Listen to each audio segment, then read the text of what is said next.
Anyway, where were we? Yes, so my mother's mother became childlike and lost control of herself completely. And that, even from the sidelines, was a really, really hard thing to watch as a young boy. Watching my grandmother descend like that, and especially what it did to my mother. And the worst part of the whole thing was that none of her brothers or sisters, the remaining 4, Uncle Scott, the jeweler included, none of them came to help. Ever. They just didn't. It wasn't their problem. And they just stayed away. And I can kind of understand why they would, because who wants to see their mom go through that? But who wants to put their youngest sister through that? Fuck. Fuck. 4. You know, who wants to put their kid sister through that? I just always thought that was fucked up. Super fucked up that they would just ditch her like that. Fuck.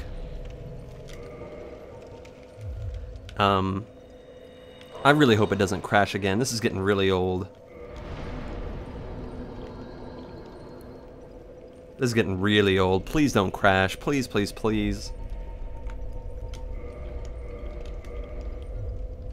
God damn it. Okay, I'm getting really irritated right now, but that's okay. I'm still pumped up. I'm just irritated about the hollowing thing. As long as we don't roll an 8 or a 7, I'm perfectly fine. Anyway, yeah, so they didn't come along or anything. Now here's where stuff starts to get really fucked up. And this is where my life starts to go kind of down the tubes. A little bit. Just a little bit. Basically, when my grandmother was getting very close to death, how else do I say this? The shark started to circle. My aunts and uncles then, only after 2 years of not giving a shit about how my grandmother was doing, decided to...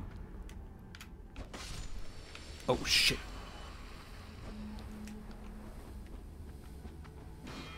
Decided to check in. Decided to care. I'm poisoned.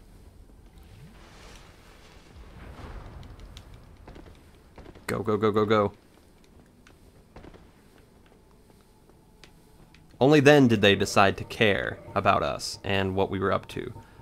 Because they wanted money. They wanted the money and the house. My grandfather's house. There we go. But to their very unpleasant surprise, because my mother had endured all of that, my grandfather had changed his will near the end of his life. Because he knew that of all of his children, my mother needed it the most. Period. You know, she had a young daughter with cystic fibrosis. I mean, she had me as a handful, and we were just struggling. All the other kids had houses and stuff. We didn't. We didn't have a single place to go. I'll even say it. I'll say it right now. We were damn near homeless. You know, all of our stuff was going to be either repossessed or had to be sold to pay the bills. It was just a really shitty situation, and my grandfather recognized that and said, you know what? They need the house, and they need the money a little more than all my other kids, so... And because she's here living with us in our time of need, she gets the house. And we did. And my aunts and uncles, aside from Scott, they did not understand at all, and they were pissed. Screaming pissed.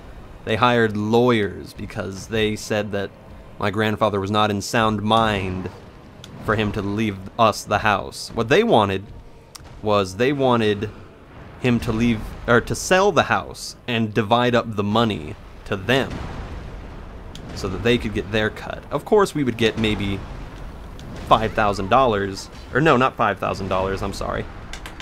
That's a 1 again. By the way, I'm not even going to bother with Sif this time. Let's just let's just wait until the fist.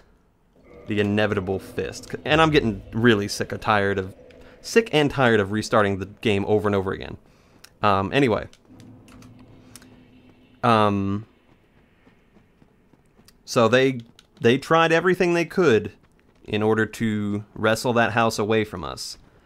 One of my uncles and his wife even went so far as to almost try to kidnap my grandmother. They locked her and themselves in a room and tried to convince her to tell the police or the lawyers that, you know, my grandfather was not of sound mind when he wrote that contract.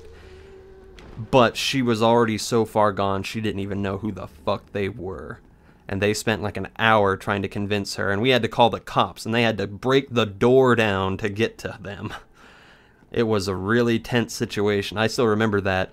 I remember being at the top of the stairs as like a, 9, maybe 10-year-old kid. Wait, no. Let's see, that happened in like 2000, maybe 99. I was born in 93, so I would have been... Because 9/11 hadn't happened, if I'm not mistaken. And I was in the 3rd grade when that happened. Or maybe it was around 9/11 that all this went down. Either way, I was about 7 or 8. That's what it was. I was 7 or 8, top of the stairs.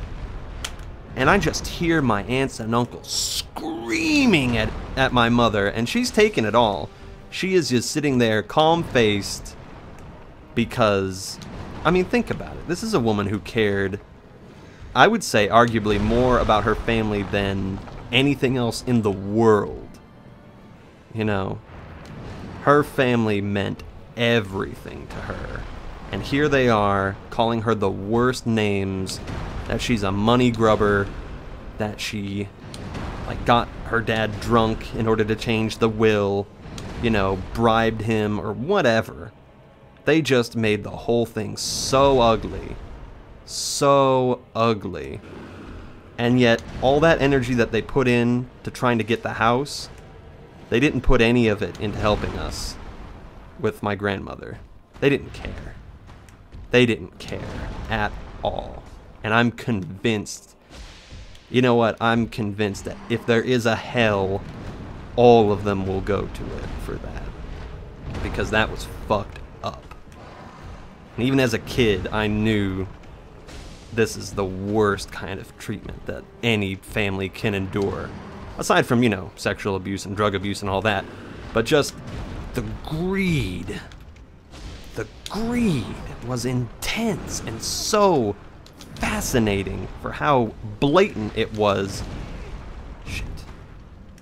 And the thing was, they thought they were right. That was the whole just twisted part of it. They thought they were dead right in taking not just the house away from us, the only house that we would ever have. And don't get me wrong, it was a nice house, but it wasn't exactly the Ritz, you know. It had a lot of problems, most of which never got fixed. You know, there was no insulation in the roof, so the winters were really cold. The summers were sweltering. You know, the air conditioner was from like 1964. Same with the circuit breaker. So if we plugged in too many electrical systems, then the whole thing would trip, and we'd have to go down into the basement.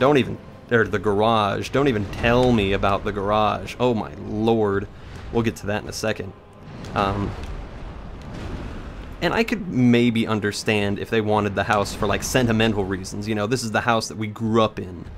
We want to keep it in the family, but only in our part of the family. That would be fucked up, but I could at least understand that. But no. It was cold, hard cash. That's what they wanted. And they weren't exactly bad off, I'll tell you that much. They weren't struggling like we were struggling. They had houses. So I still to this day don't know exactly what the fuck was up with them. But thankfully, I did live in that house for a very long time. And I got to grow up there. I went all the way from what must have been 2nd grade to college. So I got to grow up there in that house. And I'm very thankful to my grandfather that I did, because it kept up that picturesque life that I am so lucky to have lived up to a point. And I'll get to the crux of the second great shift in my life in a moment, after we beat this boss.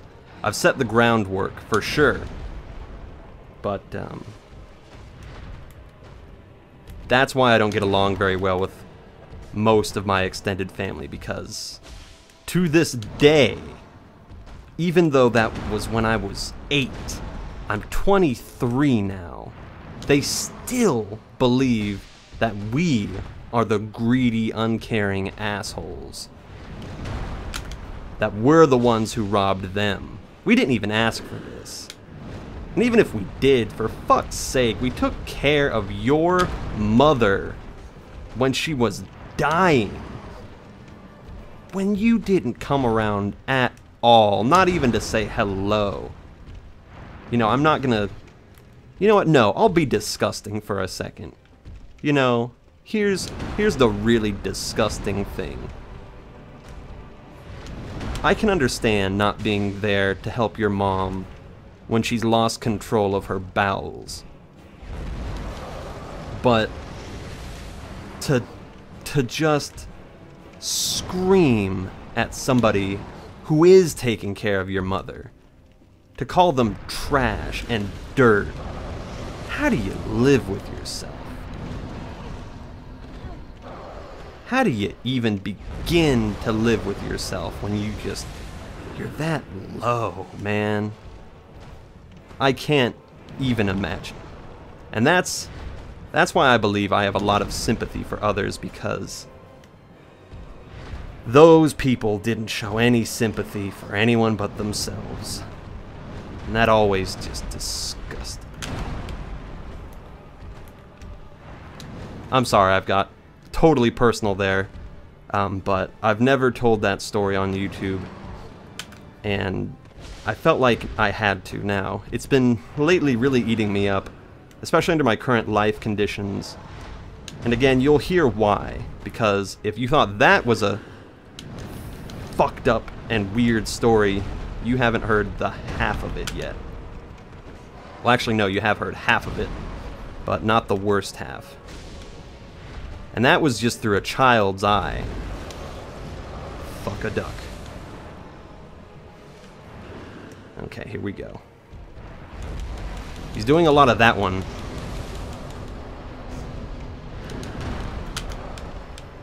Shit. We've unlocked his potential. I'm very impressed that I've managed to keep this straight between the fire and the pendant and the Estus. What am I on now? Yes, good. And again, to be honest, I really like Manus. Aside from his one attack. Fuck! Two. If we can just beat Manus today, I'll be happy. I'll share one last little personal aside about my family, about my father. This will be the lead-in, this will be the lead-in for the second part of the story. My father is a very hard man. He's very fair, and he's quite kind, but he has an edge to him. And when he was a manager at John Deere, he had a reputation for not taking garbage from his employees. And am I going to sit here and say that all of them deserved it? No. I wasn't there. I don't know how it goes. I don't know how it is to be the boss. But he was the boss. And because of that, and because of his harder than usual personality, he got nicknamed the Hatchet because he would cut people off. He would fire them. And in my understanding, quite ruthlessly. So, If I'm a gunslinger, I've descended from a hatchet. How fascinating is that? Of course, Gunslinger's the name I've dubbed myself. It's always a little bit more impressive when someone gives you that name. So, when I talk about my second story, I will refer to my father as the Hatchet. Because that's what he really is. He's the Hatchet.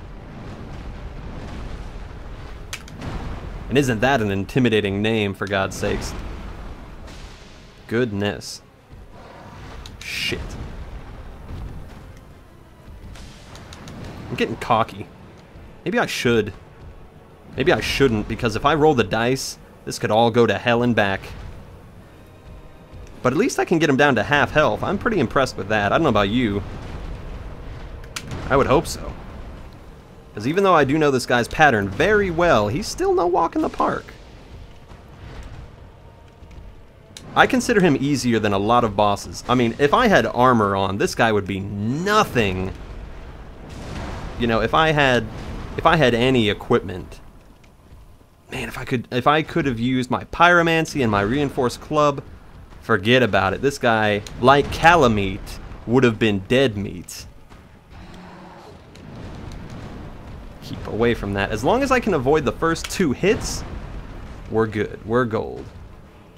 Anyway, but enough about family stuff. I'll tell you about 2 instances and the only other 2 places I've ever worked. I've told you a lot about the winery that I work at, but I've never told you, I don't believe, about the time I worked at Toys R Us. That's right, good old lovable me worked at Toys R Us. Only for about a month, and that was, I think, November of 2011, I want to say. It was around the time when I was doing I Want to Be the Bossy for the first time, right about the time I got to the Sonic boss, was when I was employed at Toys R Us. Part-time, of course, and I was employed from November to, like, mid-December. I worked Black Friday. And funnily enough, Black Friday wasn't too bad, but here's what I want to emphasize. They trained me horribly. So awful. Especially since I had never had any kind of retail experience. They threw me up on the cash register second day. And they didn't give me any instruction course. What I thought they were going to do was I thought, okay, they'll probably take me to the back, they'll give me a broken cash register or something, like a practice one, and, that's how we'll do it, you know. They'll say, like, okay, here's an example of a customer that you might come up across. How are you going to deal with it? That's how I would train. Fuck. That's how I would train somebody, you know. Give them a shot. Don't put them right out on the frickin' floor. Oh, God. But they did. And it sucked. Not just for me, but for the customer. I'll give you an example of how it sucked. Essentially, you know the little gift cards that you can buy for your family or your friends, or hell, even yourself, where you pay the store 30, 25, 50 bucks, whatever, and it puts it on a temporary little card, right? And then you give it to them, hey, look, it's a card for, like, Walmart or whatever. I don't know why I said Walmart. I don't think Walmart gives cards. Let's just say Steam. I've seen actually a lot of Steam gift cards in the stores, like in Safeway and stuff. They actually give them out. That's crazy. Like, how cool is that? That Steam's so out there and so hip. Like, I don't know if having a gift card in Safeway is hip, as the kids would say, but it's nice to be out there. Anyway, frick. At least healing won't be a problem. I either get hit or I don't. You know, I don't even really need to kindle that bonfire that much. Anyway, threw me up, second day register, gift card, lady comes up, says, hey, you know, here's my $50 gift card. What's my purchase now? She comes up with a big cart of toys. I ring her up as best I can. I actually do like scanning barcodes. There's something a little bit, I don't know, relaxing about it, I feel. Well, compared to this, you know what I mean? This is what I do in my leisure time, for God's sakes. Uh-oh. So if you do this for your leisure time, I can only imagine, motherfucker. Okay, good. I can only imagine what scanning barcodes would be like. Well, no, I don't have to imagine. I lived it. I was there. Anyway.